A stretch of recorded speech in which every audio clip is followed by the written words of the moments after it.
ndị na-esonyere anyị na Amokwe TV. Ana m asị unu nnọọ n'ụzọ pụrụ iche ebe ọ bụla ị nọ n'ụmụ ahịa, ị nọ ebe ị na-alụ ọrụ oyibo, ị nọ ebe ị na-alụ ọrụ aka, obodo ọbụla ị nọ na Amerịka, ị nọ na UK, ị nọ n'Eshia. Ana m asị gị nnọọ n'ụzọ pụrụ iche na Amokwe TV. Ama m na ebe ị nọ na a na-eme ọfụma, wee na-asị gị nke onye chiri na zelo ọlụ ọbụla ị na-alụ wee na-akpata ife ọnụ ya eli, jisi ike, maka na ọkwa n'aka aja aja butere ọnụ mmanụ. Ya bụ na-atụfu ihe oge, anyị na-anabata unu n'ụzọ pụrụ iche na ihe emume nke mgbede a bụ Peoples and Development. Ya bụ ụfọdụ ihe ndị mmadụ na-emegasị ebe dị iche iche, ma ndị nwere onyinye dị iche iche dịka ịgụ egwu, ma ndị na-alụ ọrụ aka, ma ndị na-eme ihe atụrụ anya ya, ihe ịtụnanya. Ọ ga-abụ mmadụ mee etinye mkpusi onye mere ihe dị otu a. Ọnya bụ Peoples and Development. Ya bụ ebe ọbụla isi esonyere anyị, anyị ga-agbapụ ọsọ maka na oge abụrụ nwanne mmadụ. Unu n'anya n'akụkụ m, o nwere odogwu mụ na ya nọ. Odogwu anụnwa amaala ya ama na mba dị iche iche na ebe dị iche iche. Amara ọnụ m ka onye Hausa, ka onye Igbo, mana na-atụfughị oge maka na unu na-eye okekọsi n'isi. Ọ ga-akọwapụtala anyị onye ọ bụ, kọwala anyị ihe ọ na-eme ya na ihe butere ya na Amokwe TV. Nwanne m nwoke, nnọọ n'ụzọ pụrụ iche na Amokwe TV. Ndewo. Biko ka ịgwa ndị na-ege anyị ntị n'ụwa niile onye bụ.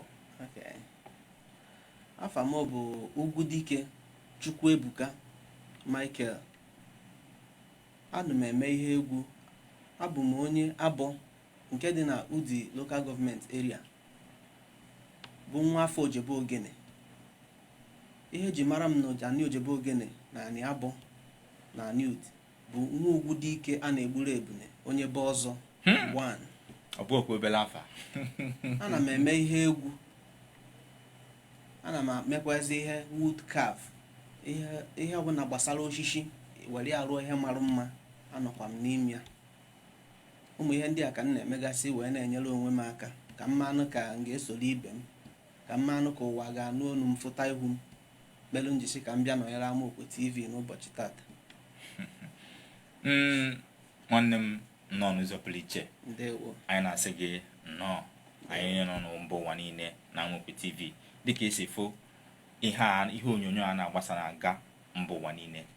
O nwere ihe nnụrụ ikwuru ugbu a, isi nọ na ị na-eme ihe ndị ọzọ dịka craft, mana nke kpalitere mmụọ m n'ụzọ pụrụ iche bụ egwu, maka na mwa bụkwa na onye egwu na-amasị. Abụ onye egwu na-amasị dịka ọkachasị egwu omenala, maka na ịma nọ ịkwado omenala Igbo ka anyị nọ. Onye egwu omenala na-amasị n'ụzọ pụrụ iche. Biko iwe ike ịgwa anyị ụdị egwu ị na-eti, egwu hip hop, egwu reggae, ka ọ bụ egwu omenala, egwu Igbo? Ndewo. Ana m eti egwu Igbo, ana m etikwazi egwu hip hop, mana nke na-enyekarịsị m obi ụtọ bụ egwu Igbo, maka na ihe bụ ihe ụmụ Igbo na-amasị m. Ihe gbasara Igbo na-enye m obi ụtọ, merụ m ji na-agụ egwu Igbo, na-enye m obi aṅụrị. Ịkpọtegodi m n'ụma n'ụla sị m merụ gị egwu wit Igbo, m ga-enye gị egwu ma nye gị aka o si masị gị, enwe obi ụtọ, nwe obi aṅụrị. Ya mere m ji were egwu Igbo bịaba. Ụmụ Igbo nwere ihe o, ụmụ Igbo anyị nwere ihe o. Otu a. Biko ị nwere ike ịgwa anyị ihe kpalitere mmụọ gị iji wee tiwe egwu a? Ihe kpalitere mmụọ m ji tibe egwu bụ na ị na-anya ịfụ na enyere onye ọbụla onyinye nke ya n'ụdị pụrụ iche. Ọ na-adịbụrụ nnọrọ ma n'ụlọ akwụkwọ mgbe ọ bụ m mpere mpe, a na-akụzi ife, egwu a na-akụ m n'isi. Ya bụ nnọrọ body present absent minded. Nnọrọ na-akụ egwu n'isi ma na-akụzi ife, mmanụ uche mama ndị na-efe a na-akụzi, mana uche m dị n'egwu m na-agụ. Etinye obere ọma anya mgbe m pere mpe n'ihe gbasara egwu a, maka na enego m anya fụcha nwe ndị mfụgasị na-emekwa egwu, mana a na-afụta hazi ndị efulefu nsị ka m chatụgodi ka m mebegodi ndị m ga-emepụtagodi ma ka ma ga-enwetebe ife nwetebezikwa ife ntinyebezi aka n'ihe gbasara egwu a maka na onye nwetara ego na-emetụ egwu mmiri ka eji eme akwụ ịghọtago. so ya mere m ji wee mebe egwu kịta ntonite tugoro maka etochebe m, so aka m na-eto nsị ka m megodi nke m nwere ike ka m magodiri ka ụwa gaa n'unu m iji wee mee nwune ka ihe na-abụ egwu a wee wuo wusee na-abụ niile o wee nye m motivation nsị ka m megodi egwu gaba maka na ọ dịkwa ka ife adị n'ife a mme maka na asị na a na-esi n'ụlọ malụ mma n'ezi mme nke ahụ ọga mme nke Igbo ọga nsị mba na mma emebe egwu Igbo na egwu Igbo amaka maka na Igbo amaka, Igbo malụ mma n'ezie, Igbo amaka. Ya bụ nwanne m ịgbọrọ ife ewu na-ata n'ezie. Ya bụ jisi ike mana eti ya egwu maka na ama m gị bụ onye ọma na-ege m ntị n'oge na-adịghị anya nwanne anyị ga-agụpụtakwala anyị ya bụ egwu ịnụ ya maka na ama m na ya bụ egwu ga-amasị gị nke ukwuu. Ọzọ dị ka ibie tata ka mmalụ ka ụwa ga-afụ m nụrụ ọnụ m maka na onye gosi ilu amalịa ọ bụ n'ezie onye gosi ilu ya amalịa, onye gosi ihe ọ na-eme mba ụwa akwadowe ya n'ụzọ pụrụ iche. Ọzọ dị ka ibie biko ikwugo maka egwu isi na ị na-ata atụ egwu a na-abịa gị n'isi, ị na-eli nri egwu a na-abịa gị n'isi, ị nọ n'ụlọ akwụkwọ egwu a na-abịa gị n'isi. Biko ka njụọ ihe dịka egwu one ka itipụtago? oke egwu m mere akarịgokwe ada agụkwe ọgụ mana o nwere egwu ndị m megasị na-enye m obi ụtọ na-enyekwazi ụwa ụtọ obi ụtọ dịka egwu Igbo dịkwazị ka egwu nwa nlecha nke m gụọrọ ụmụ nwaanyị Igbo egwu eji agba nkwụ. ụmụ nwaanyị Igbo be anyị ka m mere egwu a sị ka m were ya kwadobe fa na ịgba nkwụ fa, ọ bụrụ wedin nke ọbụla ihe ọbụla ị na-eme gbasara ihe emume nwaanyị akpọkwa n'egwu a, onye ọbụla ga-eweta ntị, onye ọbụla ga-enwewe obi ụtọ iji mebe egwu a. so egwu ọmalịcha a emere m ya n'afọ gara aga mana dị egwu asị m ka m bịagodi na Amokwe TV gosi iru m ka ụwa n'ụlọ ya. ọ bụrụ na emekwe dị egwu ebe a ọ ga-amasị m ịghọtago. Ịbịalụ n'isi mmiri mana dịka ị na-etinye egwu onwelu ndị na-enyomi magonu ị na-enweta nke a na-akpọ inspiration magonu ndị amaala amalụ tibugolo egwu na mbụ, mmadụ dịka Ebenezer Obey ha, mmadụ dịka Ọsadebe ha, onwelu ndị na-enegala anya magonu ndị na-enyomi dịka ị na-eti ya bụ egwu? daalụrị nne, ana m enyomi mmadụ dịka Flavor ijele n'Afrịka, ezigbo mmadụ. ọ na-agụ egwu na-amasị Igbo, ọ na-agụkwazị egwu na-amasị oyibo melu nji eṅomiri ya. ọ na-emechi ihe ike n'egwu, onye ọ ga-aba akpọkwa afịa onye ọbụla etibe mkpụkpụrụ ọtọ. Flavor na-eme ọfụma melu nji ene anya soro nzọrọmokwu ya na-aga ịghọtago. ana m enyomikwa onye dịka anyị Dons, ndị a bụ ndị na-eme egwu na-enye m obi ụtọ. ọ ga-abụ isikwa m gụọ ihe yitere ihe ha na-eme nye gị ya na-atụghị anya ka isi chọọ ịghọtago. ana m asị gị daalụrị nne maka na ife nyelu m obi aṅụrị rinne bụ na ndị a niile ịkpọrọ afa ha maara ife ekwe na-akụ. ọ ndị ọ ga-abụ asị na ha bata n'ọgbọ maka na asị na dike bata n'ọgbọ ebi abịa n'ike. ọ ndị ọ ka ọ ga-aba abata n'ọgbọ ihe ike emewe. onye ọbụla enwebe obi aṅụrị. biko ị nwere ike magonu ikwugo maka egwu a kwuo maka egwu a biko maka na ntị na-akọzikwa m ọkọ ịnụ ya bụ egwu maka na ama m na nne ya na m ga-alaiki ya. ọ ka o mekwa ma ndị na-ege anyị ntị n'ụwa niile ntị na-akọzi onye ọbụla ọkọ ịnụ ya bụ egwu. ya bụ amarọ na m ma ị ga-enyetụ n'anya obere onu magonu ka anyị manụ ka ihe a na-eme aga na-adabakwa n'anya ya. ọ ga-adaba site n'ike nke Chukwu na ndị ọdabasigo ịghọtago. emere m egwu nwa ka m nye unu nwa nlecha by BUKA. Egwu eji agba nkwụ, ana m ekwushi ya ike. Dị egwu na-enye m obi ụtọ. Dị egwu na-abịa dịka ihele ibe maka ndị nwelu ya ọmalịcha mma nwanyị gị golibe otu a na pili mazugbo nnenu nọsalụ ga-alụ ọmalịcha nwa onye chọtalụ nwa chọtala ife dị mma ọgọme onye nwere ife dị mma kene Chukwu n'ife dị mma na ife dị mma n'anya gbala akwụkwọ n'ife agba n'aka nụ na-ejighị enyi ekili ọmalịcha nwa asampede nwanyị mma ogodi malobi ogogwu ọdịka onwelu gosi dịnụ nwa na mma sebe anyị eje weli ya asam lechaba ejebe ihe sebe sekiri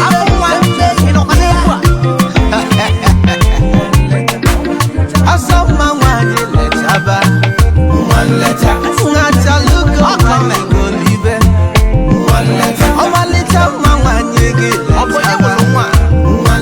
asapete nwanyị ọmadụ lecha golibe nwa nlecha.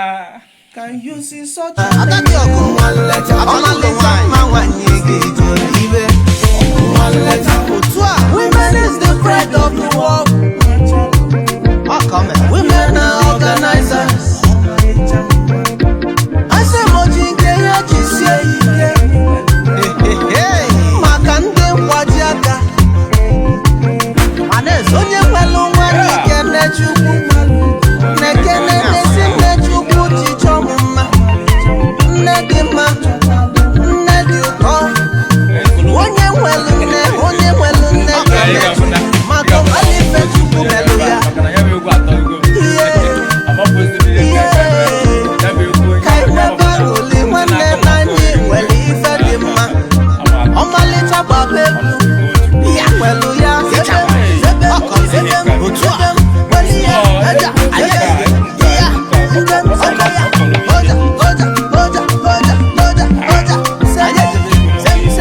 afọ mgbe nọkwa n'ụbọ asị mụ na anyị ga na n'ebe isi bịa dịka nụ n'ebe isi bịa nọtela aka nụ akaji nwada tọrapụrụ nwada ụmụnna nwezuakụ n'ilo na siri ya na ndụ ihe okokoko akaji nwada dododo na anyị ga na n'ebe anyị si bịa n'elu nọtela aka nụ akaji anụ nwa nọ ugbu a ọgụlụ egwu a bụ na ụfọdụ na-eti egwu ọ na-abụfa na-eti egwu ige ntị n'onu ha ifu na onu ha ọ bụkwa ihe ekwu ka a na-eme mana nwanne m nwoke a n'ebe a unu afụgonu na onu ya ọ malụ mma tọọ ụtọ n'ụzọ pụrụ iche echekwa m onu nwaanyị ọ bụ na ọ bụrụ na nna afụta iri ya fụ n'ọnwa asapete nwanyị ọmadụ lechaba adania dododo gị lechaba n'inweli ya ọmalịcha mma nwanyị gị ọtọbe otu a BUKA anyị ana nwada kwakọ na anyị ana Mobility on the beat.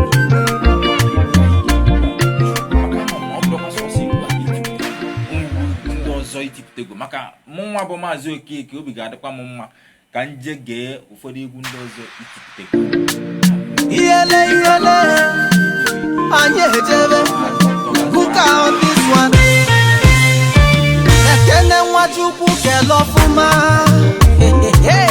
asa Nwachukwu okpolokwuba she was created on Sunday agato mechabanuo tichaba pụtabasianụ n'onye ọbụla na-eche gị nụo na tata bụ ụbọchị gị n'onye ọbụla na-enanya ọmalịcha nwa gị bụ ihe ha chalugo nwanyị bịa kene ọmalịcha nwa bụ nwa nleta nwa mụlọ ọfụma nosili bụ onye mụrụ nwa onye mụrụ nwa ihe ọmalịcha n'oge pụtaba na ndị ọgọ na-eche gị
n'ụbọ asị mụ na anyị ga na n'ebe isi bịa kanụ n'ebe isi bịa nọtela kanụ akachi nwada dolapụrụ nwada ụmụnna nwezu akụ n'ilo na siri ya na ndụ ihe okokoko